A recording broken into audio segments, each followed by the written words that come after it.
భగత్ సింగ్ అన్న జీవితం రాయడానికి చాలా చోట్ల తిరిగాను.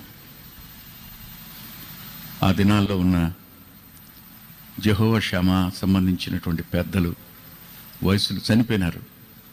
వాళ్ళ వయసు భగత్ సింగ్ అన్న వయసులో ఉన్న వాళ్ళని కలుసుకుని వ్యక్తిగతంగా వాళ్ళతో మాట్లాడుతున్నప్పుడు వాళ్ళు చెప్పిన సమాచారం ఉందే, బా సో మార్వలెస్, ఊహకందదు, చాలా ఆశ్చర్యం అనిపించింది నాకు.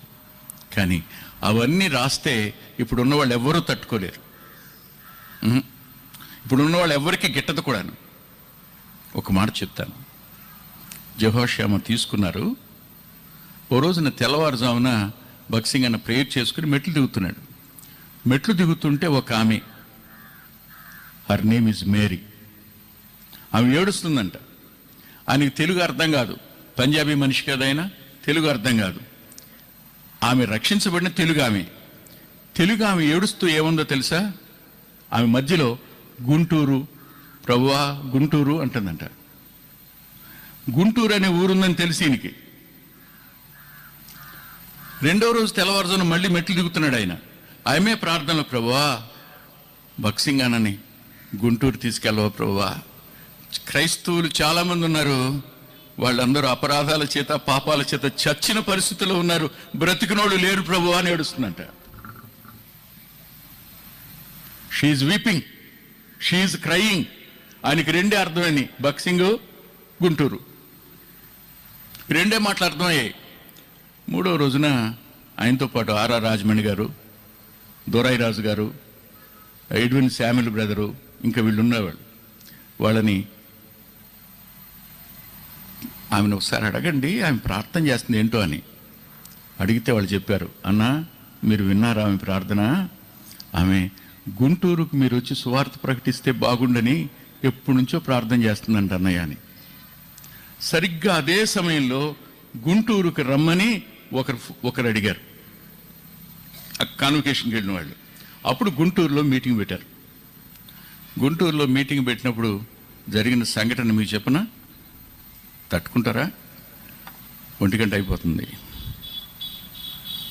ఇంతకీ నేను ఆంధ్రయ్య చేసిన పని దగ్గరికి రాలేదు. ఇంకా ఈ వర్తమానం రాత్రి కూడా మిగిలిపోయేటట్టే ఉంది.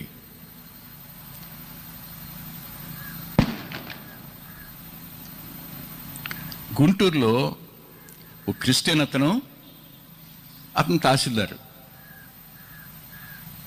ఆ తహసీల్దార్ గారు ఆ క్యాంపస్కి పర్మిషన్ తీసుకున్నాడు. ఓ పెద్ద గ్రౌండు, దాంట్లో అన్ని ఏర్పాట్లు ఆయనే చేస్తున్నాడు.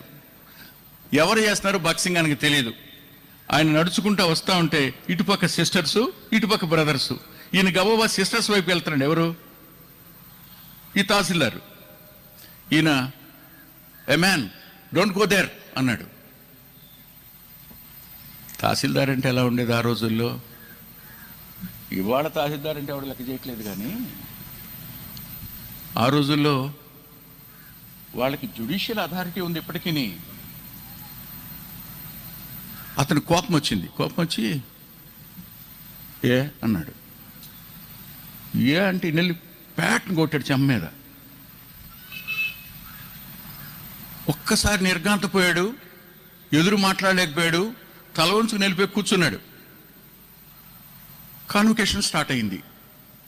వాక్యం చెప్పడం మొదలుపెట్టాడు. చెప్తూ మధ్యలో అన్నాడు, ఈ రోజున మారు మనసు, అది ఆదివారం, ఈరోజు మారు మనసు పొందిన వాళ్ళు ఎవ్వరూ కానుకేయొద్దన్నాడు అంట. దెబ్బతిన్నాడు. నా జేబులో ఉన్న డబ్బులు కూడా అక్కర్లేదన్నాడు ఈయన. ఆ రోజున ఏడ్చి ప్రభువుని నమ్ముకుని మారు మనసు పొందాడు అతను. చెప్పనా? ఆ కాన్వకేషన్లోనే అదే సండేలో ఆ మేరీ అనే ఆమె అక్కడే చచ్చిపోయింది. అందరూ వెళ్ళి పాతి పెట్టారు. అలా గుంటూరుకి సువార్త భగత్ సింగ్ అన్న ద్వారా ఆ రోజుల్లో వచ్చింది.